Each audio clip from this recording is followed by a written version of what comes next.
ನಮಸ್ಕಾರ. ಶ್ರೀರಾಮಾವತಾರದ ಮುಂದುವರೆದ ಭಾಗ. ವಾಲಿ ಹಾಗೂ ಸುಗ್ರೀವ. ಕಿಷ್ಕಿಂಧ ನಗರದಲ್ಲಿ ವೃಕ್ಷರಜ ಎಂಬ ಕಪಿಯು ಎಲ್ಲ ಕಪಿಗಳಿಗೂ ರಾಜನಾಗಿದ್ದನು. ಅವನಿಗೆ ದೇವೇಂದ್ರನು ವಾಲಿ ಎಂಬ ಹೆಸರಿನಿಂದಲೂ ಸೂರ್ಯದೇವನು ಸುಗ್ರೀವ ಎಂಬ ಹೆಸರಿನಿಂದಲೂ ಮಕ್ಕಳಾಗಿ ಹುಟ್ಟಿದರು. ತಂದೆಯು ವಾಲಿಯನ್ನು ಪಟ್ಟಕ್ಕೆ ಕುಳ್ಳಿರಿಸಿ ಸುಗ್ರೀವನನ್ನು ಯುವರಾಜನನ್ನಾಗಿ ಮಾಡಿ ಸ್ವರ್ಗಸ್ಥನಾದನು. ಅಣ್ಣ ತಮ್ಮಂದಿರು ಪರಸ್ಪರ ಸ್ನೇಹದಿಂದ ಕೆಲವು ದಿನ ಬಾಳಿದರು. ಆದರೆ ದುಂದುಭಿ ಎಂಬ ದೈತ್ಯನ ಸಹೋದರನಾದ ಮಾಯಾವಿ ಎಂಬ ದೈತ್ಯನ ಸಂಗಡ ಯುದ್ಧ ಮಾಡುವ ಕಾಲದಲ್ಲಿ ಬಂಧುಗಳಿರುವರಲ್ಲಿ ದ್ವೇಷದ ಕಿಚ್ಚು ಉಗ್ರವಾಯಿತು. ವಾಲಿಯು ಬಯಸಿದ ಸ್ತ್ರೀಯನ್ನೇ ಮಾಯಾವಿ ದೈತ್ಯನು ಬಯಸಿದ್ದನು. ಆದ್ದರಿಂದ ಅವರಿಬ್ಬರಲ್ಲಿ ಪ್ರಬಲ ವಿರೋಧ ಉಂಟಾಯಿತು. ನಗರದಲ್ಲಿ ಪ್ರಜೆಗಳೆಲ್ಲ ನಿದ್ರಿಸುತ್ತಿರುವಾಗಲೇ ಮಾಯಾವಿಯು ಗರ್ಜಿಸುತ್ತಾ ವಾಲಿಯನ್ನು ಯುದ್ಧಕ್ಕೆ ಕರೆದನು. ವಿಷಯವನ್ನು ತಿಳಿದ ವಾಲಿಯು ಅತಿ ವೇಗದಿಂದ ಅವನನ್ನು ಸಂಹರಿಸುವುದಕ್ಕೆ ಅವನ ಬೆನ್ನು ಹತ್ತಿದನು. ಅಣ್ಣನೊಡನೆ ಸುಗ್ರೀವನು ಹೊರಟನು. ಒಂದು ಗುಹೆಯಲ್ಲಿ ಮಾಯಾವಿಯು ಪ್ರವೇಶಿಸಿದನು. ವಾಲಿಯು ಅಲ್ಲಿಯೇ ಪ್ರವೇಶಿಸಿ ಯುದ್ಧ ಮಾಡಿದನು. ಸುಗ್ರೀವನಿಗೆ ಅಣ್ಣನು ಬಿಲದ ದ್ವಾರದಲ್ಲಿ ನಿಲ್ಲು ಎಂದು ಹೇಳಿದನು. ಆದರೆ 1 ವರ್ಷದವರೆಗೆ ವಾಲಿಯು ಹೊರಗೆ ಬಾರದಿದ್ದರಿಂದ ಅಣ್ಣನು ಸತ್ಯನೆಂದು ಭಾವಿಸಿ ದ್ವಾರವನ್ನು ಒಂದು ದೊಡ್ಡ ಪರ್ವತದಿಂದ ಮುಚ್ಚಿಬಿಟ್ಟನು. ನಗರಕ್ಕೆ ಬಂದು ಸುಗ್ರೀವನು ಎಲ್ಲ ವೃತ್ತಾಂತವನ್ನು ಹೇಳಿದ್ದರಿಂದ ಮಂತ್ರಿಗಳು ಸುಗ್ರೀವನನ್ನೇ ಪಟ್ಟಕ್ಕೆ ಕುಳ್ಳಿರಿಸಿದರು. ನ್ಯಾಯದಿಂದ ಅವನು ರಾಜ್ಯವನ್ನಾಳುತ್ತಿದ್ದನು. ವಾಲಿಯು ಮಾಯಾವಿಯನ್ನು ಸಂಹರಿಸಿ ಬಾಗಿಲನ್ನು ಮುಚ್ಚಿದಂತಿರುವ ಪರ್ವತವನ್ನು ಚಿಮ್ಮಿ ಹೊರಗೆ ಬಂದನು. ಆಮೇಲೆ ತನ್ನ ರಾಜಧಾನಿಗೆ ಬಂದು ನೋಡಲು ಸುಗ್ರೀವನು ಸಿಂಹಾಸನದಲ್ಲಿ ಕುಳಿತಿದ್ದನು. ವಾಲಿಗೆ ಇದನ್ನು ಸಹಿಸುವುದು ಆಗಲಿಲ್ಲ. ವಿರೋಧ ಪ್ರಾರಂಭವಾಯಿತು. ಸುಗ್ರೀವನು ಅಣ್ಣನಿಗೆ ಬಾಗಿ ನಮಿಸಿ ಬೇಡಿಕೊಂಡರೂ ಅವನು ಕೇಳದೆ ಪ್ರಸನ್ನನಾಗಲಿಲ್ಲ. ಸುಗ್ರೀವನನ್ನು ಧಿಕ್ಕರಿಸಿ ಉಟ್ಟ ವಸ್ತ್ರದಿಂದ ಅವನನ್ನು ನಗರದಿಂದ ಹೊರಗೆ ಹಾಕಿಸಿದನು. ದುಂದುಭಿ ಎಂಬ ಅಸುರನು ಎತ್ತಿನ ರೂಪವನ್ನು ತಾಳಿ 1000 ಆನೆಗಳ ಬಲವನ್ನು ಪಡೆದಿದ್ದನು. ಸಮುದ್ರ ರಾಜನನ್ನು ಯುದ್ಧಕ್ಕೆ ಕರೆದನು. ಅವನು ಹಿಮವಂತನಲ್ಲಿಗೆ ಹೋಗು ಎಂದು ಹೇಳಿದನು. ಅಲ್ಲಿಗೆ ಹೋಗಲಾಗಿ ಹಿಮವಂತನು ವಾಲಿ ಇರುವ ಸ್ಥಳಕ್ಕೆ ಕಳಿಸಿದನು. ಇಬ್ಬರು ಯುದ್ಧ ಮಾಡಿದರು. ಕೊನೆಗೆ ವಾಲಿಯು ದುಂದುಭಿಯನ್ನು ಕಿಷ್ಕಿಂಧ ಪಟ್ಟಣದಿಂದ 1 ಯೋಜನ ದೂರ ಒಗೆದನು. ಮತಂಗ ಋಷಿಗಳ ಆಶ್ರಮದ ಸಮೀಪಕ್ಕೆ ಆ ಶವವು ರಕ್ತವನ್ನು ಸೋರಿಸುತ್ತಾ ಬಿತ್ತು. ವಾಲಿಯು ಈ ಪ್ರದೇಶಕ್ಕೆ ಬಂದರೆ ಮರಣವಾಗಲೆಂದು ಶಾಪವನ್ನು ಆ ಮತಂಗ ಋಷಿಯು ಕೊಟ್ಟನು. ಅದರಿಂದ ಸುಗ್ರೀವನಿಗೆ ವಾಸ ಮಾಡಲು ಅನುಕೂಲವಾಯಿತು. ಪಂಪಾ ಸರೋವರದ ತೀರದಲ್ಲಿ ನಿಂತು ಶ್ರೀರಾಮನು ಋಷ್ಯಮೂಕ ಪರ್ವತದಲ್ಲಿರುವ ಸುಗ್ರೀವನನ್ನು ನೋಡಿದನು. ಅವನ ಬಳಿಗೆ ಶ್ರೀರಾಮನು ಬರಲಾಗಿ ವಾಲಿಯು ತನ್ನನ್ನು ಕೊಲ್ಲುವುದಕ್ಕಾಗಿ ಕಳಿಸಿರಬೇಕೆಂದು ತರ್ಕಿಸಿದನು. ಇದನ್ನು ಹನುಮಂತನು ಕಂಡು ಪರಮ ಸಂತೋಷದಿಂದ ಶ್ರೀರಾಮನ ಪಾದಸ್ಪರ್ಶ ಮಾಡಬೇಕೆಂದು ಯತಿವೇಷದಿಂದ ಬಂದು ದರ್ಶನ ಪಡೆದನು. ಅವನ ಸಂಗಡ ಮಾತನಾಡುತ್ತಾ ಕೆಲವೊಂದು ಪ್ರಶ್ನೆಗಳನ್ನು ಕೇಳಿದನು. ಹನುಮಂತನ ಭಾಷೆಯು ಶುದ್ಧವಾಗಿತ್ತು. ವ್ಯಾಕರಣ ಶಾಸ್ತ್ರವನ್ನು ಅರಿತವನಾದ್ದರಿಂದ ಒಂದು ದೋಷವಿಲ್ಲದೆ ಮಾತನಾಡಿದುದನ್ನು ಕೇಳಿ ಶ್ರೀರಾಮನು ಆನಂದಭರಿತನಾದನು. ಹಾಗೂ ಇಬ್ಬರು ಗೆಳೆಯರು ದೊರೆತರೆಂದು ಲಕ್ಷ್ಮಣನಿಗೆ ಹೇಳಿದನು. ಈ 4 ಗುಂಪಿನ ಒಕ್ಕೂಟ ಆಯಿತು. ಹನುಮಂತ: ಸ್ವಾಮಿನ್, ನೀನು 14 ಲೋಕಗಳಲ್ಲಿ ಇರುವ ವಸ್ತುಗಿಂತ ಶ್ರೇಷ್ಠನಾಗಿದ್ದು ಈ ಅರಣ್ಯಕ್ಕೆ ಏಕೆ ಬಂದಿರುವೆ? ನಿನಗೆ ಸಾಷ್ಟಾಂಗ ವಂದನೆಗಳು. ನಾನು ನಿನ್ನ ದಾಸ. ರಾಮ: ನನ್ನ ಪತ್ನಿಯನ್ನು ಯಾರೋ ಅಪಹರಿಸಿರುವರು. ಹನುಮಂತ: ಆ ತಾಯಿಯನ್ನು ನಾನು ಹುಡುಕಿ ತರುವೆ. ನನಗೆ ಈ ಸುಗ್ರೀವ ಸಹಾಯಕನಾಗುವನು. ಸುಗ್ರೀವ: ರಾಮನ ಪಾದಕ್ಕೆ ಹಣೆ ಮಣಿಸಿ ನನ್ನನ್ನು ರಕ್ಷಿಸಬೇಕು. ರಾಮ: ಸಂತೋಷದಿಂದ ಸುಗ್ರೀವ, ನಿನ್ನನ್ನು ರಕ್ಷಿಸುವೆ. ಹನುಮಂತ: ಶ್ರೀರಾಮಪ್ರಭೋ, ನಿಮ್ಮ ತಲೆಯ ಮೇಲೆ ಕಿರೀಟ ಶೋಭಿಸುತ್ತಿದೆ, ಆದರೆ ಅದು ಏಕೆ ಇಲ್ಲ? ರಾಮ: ವನವಾಸದಲ್ಲಿ ಋಷಿ ಜೀವನವನ್ನು ಅನುಸರಿಸಿರುವೆ. ಹನುಮಂತ: ಕೈಯಲ್ಲಿ ತೂಗುವ ಖಡ್ಗ ಯಾರ ಪ್ರಾಣವನ್ನು ತೆಗೆದುಕೊಂಡಿದೆ? ರಾಮ: ಹಲವಾರು ಅಸುರರ ರಕ್ತ ಕುಡಿದಿದೆ. ಸುಗ್ರೀವ: ವಾಲಿಯು ನನ್ನನ್ನು ಹೊರಗೆ ಹಾಕಿ ನನ್ನ ಹೆಂಡತಿಯನ್ನು ಭೋಗಿಸುವನು. ರಾಮ: ವಾಲಿಯನ್ನು ಸಂಹರಿಸುವೆ. ಸುಗ್ರೀವ: ನಾನು ಧನ್ಯನಾದೆ, ನಿನ್ನ ದಾಸ. ಆದರೆ ನಮ್ಮಣ್ಣ ಮಹಾಶೂರ. ರಾಮ: ಆಗಲಿ, ಒಂದೇ ಬಾಣ ಸಾಕು, ನನ್ನನ್ನು ಪರೀಕ್ಷಿಸಿ ನೋಡು. ಸುಗ್ರೀವ: ದುಂದುಭಿಯ ದೇಹ ತೋರಿಸಿ ಇದನ್ನು ದೂರ ಕಾಣಿಸಬಹುದೇ? ರಾಮ: ನೋಡು ಸುಗ್ರೀವ ಎಂದು ತನ್ನ ಹೆಬ್ಬರಳಿನಿಂದ ಆ ದೇಹವನ್ನು ಚಿಮ್ಮಿದನು. ಸುಗ್ರೀವ: ಪ್ರಭೋ ರಾಮಚಂದ್ರ, ಅದು ಎಲ್ಲಿಗೆ ಹೋಗಿಬಿತ್ತು? ರಾಮ: 100 ಯೋಜನ ದೂರ ಹೋಗಿ ಪಾತಾಳ ಸೇರಿ 1000 ರಾಕ್ಷಸರನ್ನು ನಾಶಗೊಳಿಸಿ ಅವರ ಗರ್ವವನ್ನು ಪರಿಹರಿಸಿದೆ. ಸುಗ್ರೀವ: ರಾಮಚಂದ್ರ ಪ್ರಭೋ, ಈ 7 ತಾಲ ವೃಕ್ಷಗಳನ್ನು ಉರುಳಿಸಬೇಕಾಗಿ ಪ್ರಾರ್ಥನೆ. ರಾಮ: ನೋಡು ಸುಗ್ರೀವ, ಒಂದೇ ಬಾಣ ಸಾಕು. ಆ ಬಾಣವು ಆ ವೃಕ್ಷಗಳನ್ನು ನೆಲಕ್ಕುರುಳಿಸಿ ಅವುಗಳ ಸಮೀಪಕ್ಕಿರುವ ಪರ್ವತಗಳನ್ನು ಪುಡಿ ಪುಡಿ ಮಾಡಿ ಕೆಳಗಿನ ಲೋಕಕ್ಕೆ ಹೋಗಿ ಅಲ್ಲಿರುವ ಕುಮುದಿ ದೈತ್ಯರನ್ನು ಸಂಹರಿಸಿ ನನ್ನ ಕೈ ಸೇರಿದೆ. ಹನುಮಂತನು ಕಪಿಗಳನ್ನು ಕರೆದು ಶ್ರೀರಾಮನ ಪರಿಚಯವನ್ನು ಮಾಡಿಕೊಟ್ಟನು. ಸುಗ್ರೀವನು ಈ ರಾಮ ಬಾಣದ ಕಾರ್ಯಗಳನ್ನು ಪರೀಕ್ಷಿಸಿ ಬೆರಗಾಗಿ ರಾಮದೇವರ ಪಾದಗಳನ್ನು ಗಟ್ಟಿಯಾಗಿ ಹಿಡಿದುಕೊಂಡನು. ನಿನಗೆ ಸಮಾನನು ಈ ಬ್ರಹ್ಮಾಂಡದಲ್ಲಿಯೇ ಇಲ್ಲ, ನಿನಗಿಂತ ಹೆಚ್ಚಿನವನೂ ಇಲ್ಲ, ಅಂತೆಯೇ ನಿನಗೆ ಪುರುಷೋತ್ತಮವೆಂದು ನಾಮ ಬಂದಿದೆ. ವಾಲಿಯ ಸಂಹಾರ.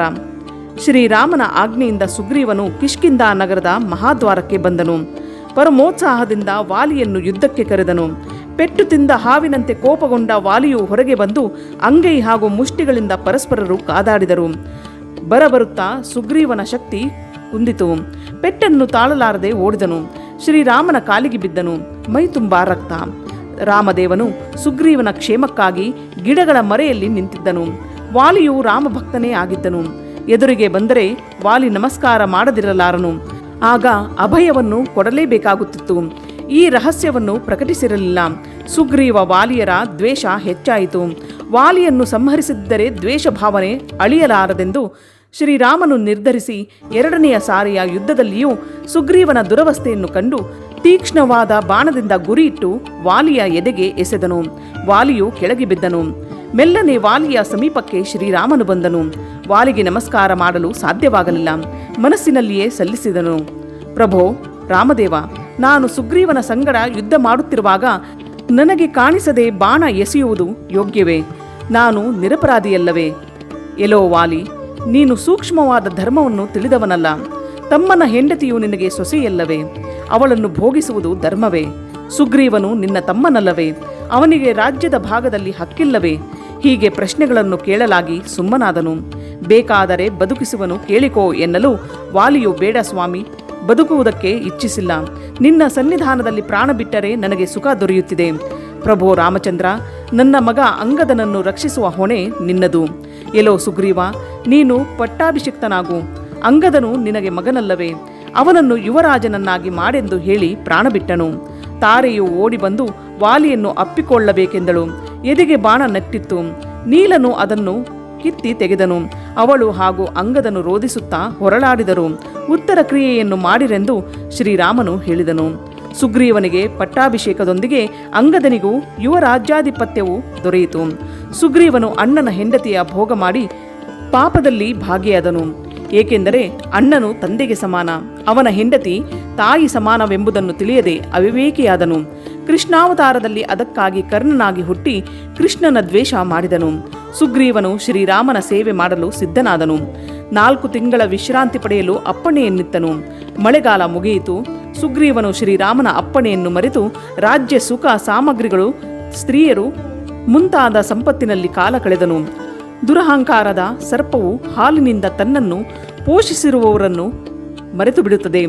ಈ ಮಾತುಗಳನ್ನು ಕೇಳಿದ ಸುಗ್ರೀವನು ಹನುಮಂತ ದೇವನ ಮುಖಾಂತರ ನೀಲನೆ ಮೊದಲಾದ ಪ್ರಧಾನ ಕಪಿಗಳನ್ನು ಕರೆಯಿಸಿದನು. ನೀಲನೆ ಸೇನಾಪತಿಯಾಗಿದ್ದನು. 7 ದಿನಗಳಲ್ಲಿ ಎಲ್ಲ ಕಪಿಗಳನ್ನು ಕರೆದುಕೊಂಡು ಬರಲು ಅಪ್ಪಣೆ ಮಾಡಿದನು ಹಾಗೂ ಅಂತಃಪುರವನ್ನು ಮತ್ತೆ ಸೇರಿದನು. ಈ 4 ತಿಂಗಳು ಶ್ರೀರಾಮನು ಲಕ್ಷ್ಮಣನೊಂದಿಗೆ ಮಾಲ್ಯವತ್ ಪರ್ವತದಲ್ಲಿ ವಾಸಿಸಿದನು. ಸುಗ್ರೀವನ ಭೇಟಿ ಇಲ್ಲವೇ ಇಲ್ಲ. ಸೀತಾನ್ವೇಷಣೆಯನ್ನು ಅವನು ಮರೆತಂತೆ ಕಾಣುತ್ತಿದೆ. ಶರತ್ಕಾಲ ಬಂದರೂ ಸುಗ್ರೀವನಿಗೆ ಎಚ್ಚರವಿಲ್ಲ. ಎಲೋ ಲಕ್ಷ್ಮಣ, ಸುಗ್ರೀವ ಬಳಿ ಹೋಗಿ ಹೇಳು, ಸುಗ್ರೀವ, ನಿನ್ನ ಕಾರ್ಯವನ್ನು ನೀನು ಸಾಧಿಸಿಕೊಂಡಿರುವೆ. ನಮ್ಮ ಅಣ್ಣನ ಕಾರ್ಯವನ್ನು ಮಾಡದಿದ್ದರೆ ವಾಲಿಯನ್ನು ನೆಟ್ಟ ಬಾಣ ನಿನಗಾಗಿ ಕಾಯ್ದುಕೊಂಡು ಕುಳಿತಿದೆ. ಈ ಮಾತುಗಳನ್ನು ಕೇಳಿದ ಎಲ್ಲ ಕಪಿಗಳು ದುಃಖಿತರಾದರು. ಆಗ ತಾಯಿಯು ಮುಂದೆ ಬಂದು, ರಾಜಕುಮಾರ, ಎಲ್ಲ ಧರ್ಮಗಳನ್ನು ತಿಳಿದ ಮಹಾನುಭಾವ, ನೀವು ಕ್ಷಮಿಸಬೇಕು.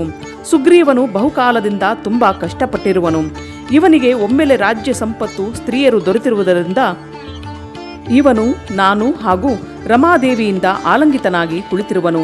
ಆದರೆ ರಾಮದೇವನ ಕಾರ್ಯ ಮರೆತಿಲ್ಲ. ಸೀತೆಯನ್ನು ಅಪಹರಿಸಿರುವವನು ರಾವಣನು ಎಂದು ನನ್ನ ಪತಿಯು ಹೇಳಿದ್ದನು. ಅವನಲ್ಲಿ ಅನೇಕ ಕೋಟಿ ಸೈನ್ಯವಿದೆ. ಅವನನ್ನು ಕೊಲ್ಲದೆ ಸೀತೆಯು ಸಿಗಲಾರಳು.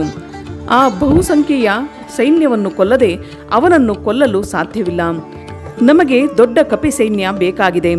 ಆ ದೊಡ್ಡ ಸೈನ್ಯವನ್ನು ಈಗ ಸುಗ್ರೀವನು ಸಂಗ್ರಹಿಸುತ್ತಿದ್ದಾನೆ. ಅದಕ್ಕಾಗಿ ಎಲ್ಲ ದೇಶಗಳಿಗೂ ಕಪಿಗಳನ್ನು ಕಳುಹಿಸಿದ್ದಾನೆ. ರಾಮದೇವನಿಗೂ ಸುಗ್ರೀವನಿಗೂ ಸ್ನೇಹವನ್ನು ಏರ್ಪಡಿಸಿ ಹನುಮಂತನಿರುವಾಗ ಈ ಸ್ನೇಹವನ್ನು ಮುರಿಯಬಹುದೇ? ಓ ಲಕ್ಷ್ಮಣದೇವ, ನಾವೆಲ್ಲರೂ ಸ್ತ್ರೀಯರು. ನಿಮ್ಮ ಕೋಪದಿಂದ ಬರಲಿರುವ ಭಯವನ್ನು ಅರಿತು ಹೆದರಿದೆವು, ಶಾಂತರಾಗಿರಿ ಎಂದು ಪ್ರಾರ್ಥಿಸಿದಳು.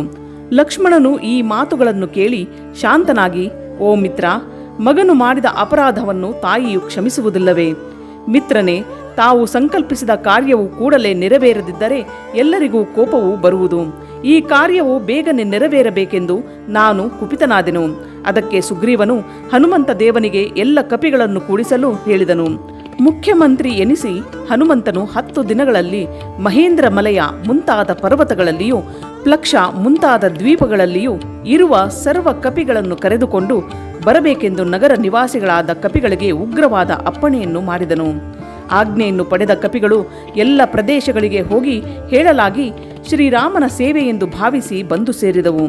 ಅಂಗದ, ನೀಲ, ತಾರಾದೇವಿಯ ತಂದೆಯಾದ ಸುಷೇಣ, ಶತಬಲಿ, ಪನಸ, ಕೇಸರಿ, ಗಜ, ಗವಾಕ್ಷ, ಗವಯ, ಗಂಧಮಾಧವ, ವೃಷಭ, ಶಲಭ, ಶರಭ, ಮೈಂದ, ವಿವಿಧ, ತಾರ, ದದ್ವಿಮುಖ, ಕುಮುದ, ವಲಿಮುಖ, ಜಾಂಬವಾನ್, ವಿನತ್, ಶಂಭ ಸಂಪಾಪತಿ, ವಿಜಯ ವೇಗದರ್ಶಿ, ಮಹಾಹನ, ಶರಾರ್ಚಿ, ಶರಗುಲ್ಮ, ಸುಹೋತ್ರ, ಉಲ್ಕಾಮುಖ ಮುಂತಾದ ಕಪಿನಾಯಕರು ಹಾಗೂ ಕರಡಿ ಮುಂತಾದ ಇತರ ಮೃಗಗಳ ಅಧಿಪತಿಗಳು ಒಬ್ಬೊಬ್ಬರು ಅಸಂಖ್ಯ ಕೋಟೆ ಸೈನ್ಯದೊಂದಿಗೆ ಬಂದರು.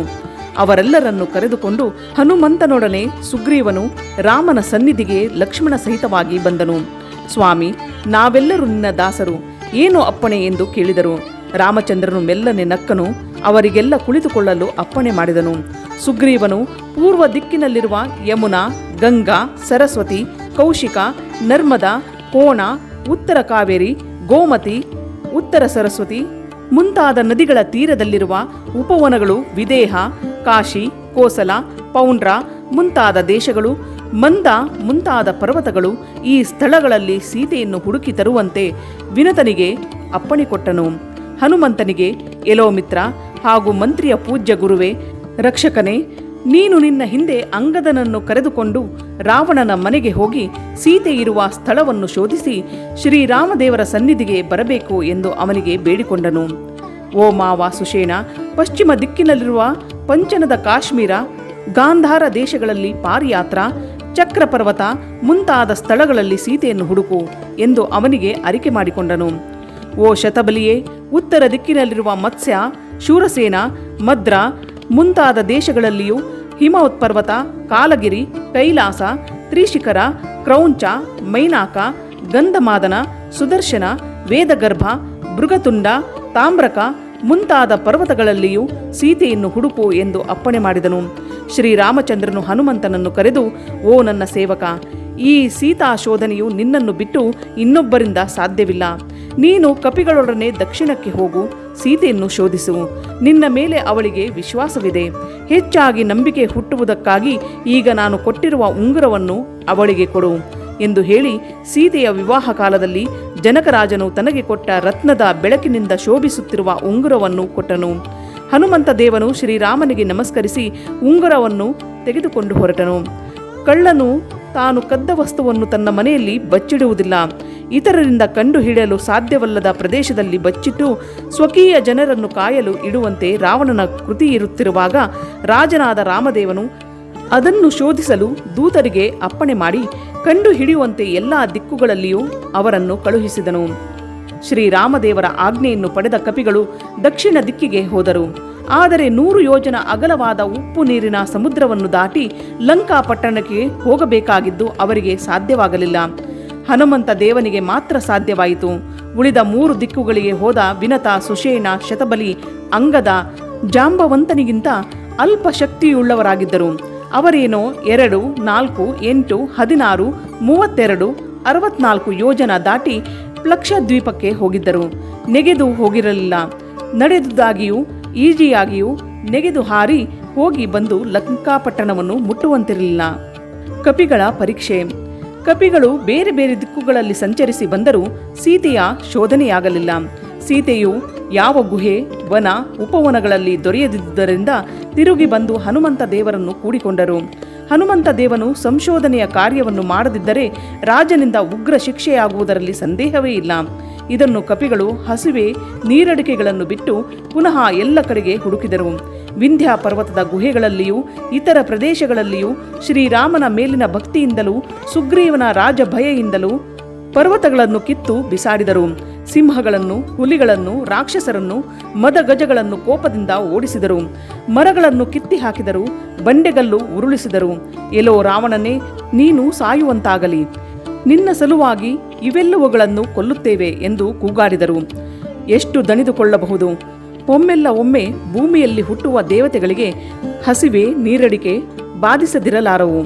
ಆದ್ದರಿಂದ ಬಳಲಿದ್ದರು, ಕಂಗೆಟ್ಟರು. ದೇಹವು ಬಾಡಿತು, ಗಂಟಲು ಒಣಗಿತು, ಆಯಾಸ ಮಿತಿಮೀರಿತು. ಅಲ್ಲಿಯೇ ಒಂದು ಗುಹೆಯನ್ನು ನೋಡಿದರು. ಶ್ರೀರಾಮಾವತಾರವು ಮುಂದುವರಿಯುವುದು.